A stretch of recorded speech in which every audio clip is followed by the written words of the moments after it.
नमस्कार बच्चों, कैसे हैं आप सब। आज हम कक्षा 7 विज्ञान भारती अभ्यास कार्य पुस्तिका में पाठ नंबर 4 भौतिक तथा रासायनिक परिवर्तन का पाठ करेंगे।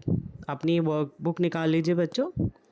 इकाई 4 पहला प्रश्न है, अपने दैनिक जीवन में अनुभव किए जाने वाले कुछ परिवर्तनों के पहले एवं परिवर्तन के पश्चात की स्थिति को लिखिए। यानी आपने जो अपने रोज़मर्रा की ज़िंदगी में देखा है कि पहले वो पदार्थ कैसा था और परिवर्तन होने के बाद उस पदार्थ का क्या बना, ठोस हुआ, द्रव हुआ या गैस में परिवर्तित हुआ। पहला पदार्थ है मोम। मोम ठोस होता है, मोमबत्ती आप सबने देखी है। जब हम उसको जलाते हैं तो परिवर्तन के बाद कैसा हो जाता है, द्रव हो जाता है। जल है, पानी पहले द्रव होता है, लेकिन जैसे ही हम फ्रीज़र में ठंडा करने पर रख देते हैं उसको तो वो बर्फ़ बन जाता है, यानी ठोस हो जाता है। नमक ठोस है, लेकिन जैसे ही उसमें हम आर्द्रता मिल जाती है, यानी नमी, पानी हल्का सा मिल जाता है उसमें, तो वो द्रव बन जाता है। ओस की बूंदें द्रव होती हैं, लेकिन सूर्य का प्रकाश पड़ते ही वो बूंदें वायुमंडल में आ जाती हैं, वाष्प बन जाती हैं। प्रश्न नंबर 2, रासायनिक परिवर्तनों में नया पदार्थ बनता है। इस प्रकार के परिवर्तन में पदार्थ की पूर्व स्थिति को पर्याप्त नहीं किया जा सकता। अपने दैनिक जीवन के अनुभव के आधार पर निम्नलिखित तालिका में पदार्थों के कारक व परिवर्तन के पूर्व तथा बाद की स्थिति का सही मिलान कीजिए। कोई भी वस्तु है, जब उसमें रासायनिक परिवर्तन होता है तो बाद में उसकी क्या स्थिति होती है, क्योंकि हम उस परिवर्तन को वापस नहीं ला सकते। जैसे कागज़ है, पहले वो ठोस होता है, लेकिन जब हम उसको जला देते हैं तो वो क्या बन जाता है, राख बन जाता है या धुआं बन जाता है। स्टार्च है, स्टार्च का सफ़ेद चूर्ण जैसा होता है, पूर्व की स्थिति उसकी ऐसी है, लेकिन जैसे ही हम उसमें आयोडीन मिलाते हैं तो वह गहरा नीला काला रंग का हो जाता है। हल्दी है, हल्दी पीला चूर्ण होता है, उसको जब हम साबुन के संपर्क में लाते हैं तो जैसे ही होता है वो लाल रंग देता है। चीनी सफ़ेद क्रिस्टल जैसी होती है, लेकिन जब हम उसको जलाते हैं तो वो भूरे काले रंग की हो जाती है, कैरामलाइज हो जाती है।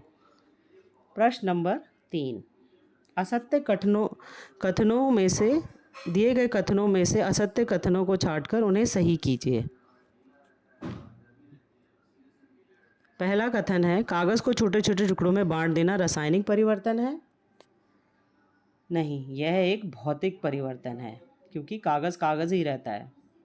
दूसरा है, पत्तियों से खाद बनाना एक भौतिक परिवर्तन है। नहीं, पत्तियों से खाद बनाना एक रासायनिक परिवर्तन है, क्योंकि अब वो खाद बन चुका है। मोमबत्ती का जलना रासायनिक परिवर्तन है। मोमबत्ती का जलना भौतिक परिवर्तन है। भाप का ठंडा होकर बूंदों में परिवर्तित होना भौतिक परिवर्तन है।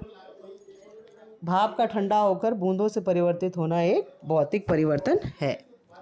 प्रश्न नंबर 4, निम्नलिखित परिवर्तनों में से भौतिक एवं रासायनिक परिवर्तन तालिका में लिखिए। ये आपको कुछ परिवर्तन दिए गए हैं, जैसे प्रकाश संश्लेषण, पानी में शक्कर घोलना, कोयले का जलना, मोम का पिघलना, भोजन का पाचन, कांच का टूटना। आपको बताना है इनमें से कौन सा भौतिक परिवर्तन है और कौन सा रासायनिक परिवर्तन है। पहला, पानी में शक्कर घोलना भौतिक परिवर्तन है। मोम का पिघलना भौतिक परिवर्तन है। कांच का टूटना भी भौतिक परिवर्तन है, क्योंकि कांच टूटने के बाद भी कांच ही रहता है।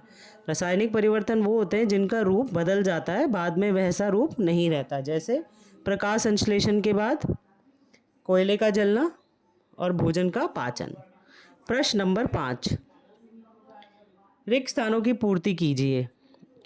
बगीचों में खुले रखे लोहे की बेंचों में क्या लग जाता है बच्चों, जंग लग जाता है। यह एक रासायनिक परिवर्तन है, क्योंकि इसमें एक नया पदार्थ बनता है।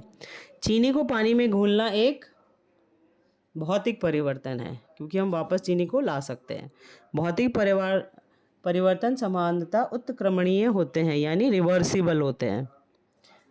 प्रश्न नंबर 6, सही विकल्प चुनिए। दूध से दही में परिवर्तन के संबंध में निम्नलिखित में से कौन सा कथन सत्य है।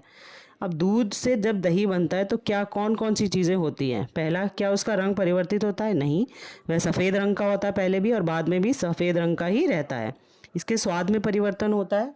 हाँ बिल्कुल, इसके स्वाद में परिवर्तन होता है। दही से दूध को पुनः प्राप्त किया जा सकता है बच्चों। नहीं, दूध से दही को पुनः प्राप्त नहीं किया जा सकता। यह द्रव से ठोस में बदल जाता है। हाँ, थोड़ा सा ठोस हो जाता है, गाढ़ा हो जाता है। तो इसमें कौन कौन से कथन सच थे? दूसरा, तीसरा और चौथा सही था। प्रश्न नंबर 7, मोम का पिघलना एक भौतिक परिवर्तन है जिसमें मोम ठोस से द्रव अवस्था में बदल जाता है। आसपास होने वाले इसी प्रकार के 2 उदाहरण लिखिए जिसमें ठोस चीज़ द्रव में बदल जाती है। पहला है बर्फ़ का पिघलना और दूसरा है घी का गर्म कर कर पिघलना। प्रश्न नंबर 8, समझाइए कि लकड़ी का जलना एवं लकड़ी के 2 भागों में काटना 2 भिन्न प्रकार के परिवर्तन क्यों हैं? जब हम लकड़ी को जला देते हैं बच्चों तो वह राख बन जाती है, वापस हम उसको लकड़ी नहीं बना सकते। लेकिन जब हम लकड़ी को 2 भागों में काटते हैं, जैसे कोई भी फर्नीचर बनाने के लिए, तो वो एक भौतिक परिवर्तन है, वो कहलाएगी लकड़ी ही, तो उसका रूप बदल जाता है। प्रश्न नंबर 9, जब कार्बन डाइऑक्साइड को चूने के पानी में प्रवाहित किया जाता है तो चूने का पानी दूधिया हो जाता है। ऐसा क्यों होता है? निम्नलिखित समीकरण को पूरा कीजिए। ये एक इक्वेशन दी हुई है बच्चों, CaOH whole twice plus CO2 क्या बनाता है? CaCO3 प्लस जल बनाता है, कैल्शियम कार्बोनेट और जल। प्रश्न नंबर 10, बताइए कि निम्नलिखित कथन सत्य है अथवा असत्य है। पत्तियों से स्वाद का बनना एक रासायनिक परिवर्तन है। बिल्कुल सत्य है। लकड़ी के लट्ठों को टुकड़ों में काटना एक रासायनिक परिवर्तन है। असत्य है, ये एक भौतिक परिवर्तन है। आयरन और जंग एक ही पदार्थ है? नहीं, आयरन और जंग अलग अलग पदार्थ हैं। भाप का संघनन एक रासायनिक परिवर्तन है? जी नहीं, भौतिक परिवर्तन है, क्योंकि हम भाप से दोबारा पानी प्राप्त कर लेते हैं। चावल का पकना एक भौतिक परिवर्तन है? जी नहीं, चावल का पकना एक रासायनिक परिवर्तन है, क्योंकि अब वो पक चुका है और हम वापस उससे सूखा चावल नहीं बना सकते। प्रश्न नंबर 11, निम्नलिखित के 2 उदाहरण लिखिए। रासायनिक परिवर्तन का 2 उदाहरण लिखना बच्चों आपको, और भौतिक परिवर्तन के 2 उदाहरण लिखने हैं। पहला है दूध से दही का जमना, क्योंकि हम उसको वापस नहीं कर सकते। दूसरा है लोहे का जंग लगना, जब एक बार लोहे में जंग लग जाती है तो उसको हम वापस लोहा नहीं बना सकते। भौतिक परिवर्तन, जिसमें हम वापस जैसे जल को जमाकर बर्फ बना लेते हैं, फिर उसको पिघाल कर हम वापस पानी बना लेते हैं। मोम का पिघलना, मोम को पिघला दिया जा सकता है और वापस उसको ठोस बनाया जा सकता है। प्रश्न नंबर 12, निम्नलिखित कथनों को ध्यानपूर्वक पढ़कर सही विकल्प चुनिए।